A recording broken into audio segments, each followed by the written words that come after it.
సూఫీ కథలు రాజకుమారుడు. అనగనగా ఒక దేశంలో అందరూ రాజులలాగే బతుకుతున్నారు. వారంతా అన్ని విధాల సంతృప్తిగా ఉన్నారు. వారి పరిస్థితులను మనిషికి తెలిసిన మాటలలో ఏ నాలుక వర్ణింపజాలదు. షర్క్ యువరాజు ధాట్కు తమ రాజ్యం సంతృప్తికరంగా ఉంది. అంతలో అతని తల్లిదండ్రులు అతడిని పిలిపించారు.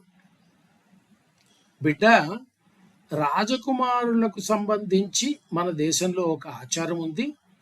ఒక వయసు వచ్చిన తరువాత వారికి ఒక పరీక్ష ఉంటుంది. అతను ప్రపంచాన్ని గమనించి మరే రకంగానో వీలుగాని మునగానితనాన్ని జాగ్రత్త ప్రయత్నాల ద్వారా పొందాలి. అప్పుడే సింహాసనం దక్కుతుంది. ఈ సాంప్రదాయం మొదటి నుంచి ఉంది, ఇప్పుడు కొనసాగుతుంది అన్నారు వారు. రాజకుమారుడు ధాట్ యాత్రకు సిద్ధమయ్యాడు. కుటుంబం వారు వీలైనన్ని ఏర్పాట్లన్నీ చేశారు.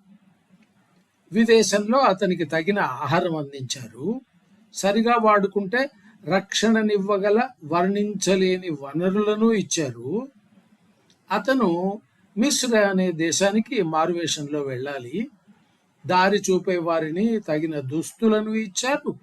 ఆ దుస్తులు రాజరికం వారి దుస్తులు కావు. మిస్రులో ఒక రాక్షసుడు కాపాడుతున్న ఒకానొక మణిని తేవడం అతని పని.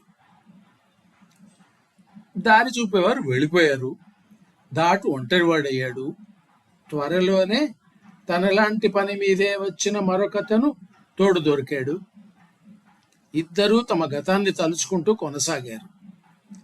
ఆ దేశపు గాలి తిండి కారణంగానేమో వాళ్ళిద్దరూ ఒక మగతలో పడిపోయారు.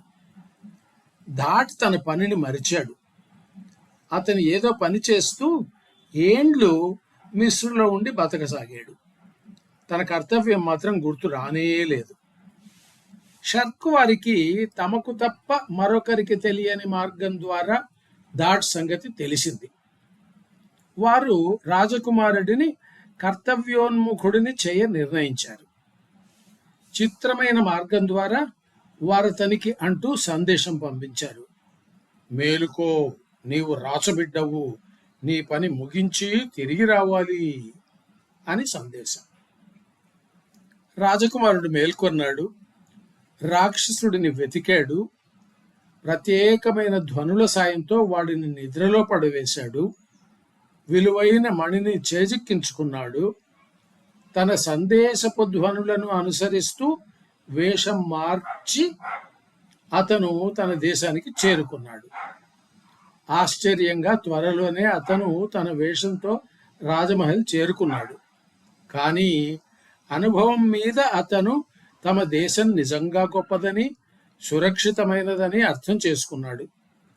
మిస్ర్ వారు ఈ దేశాన్ని సువామాత్ అంటారని గుర్తుకు వచ్చింది.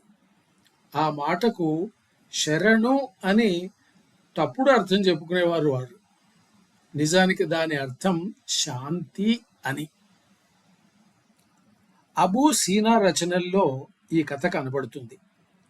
కానీ అమీర్ సుల్తాన్ కథనంగా ఒక దర్వేష్ రాతలలోనూ ఇది ఉంది.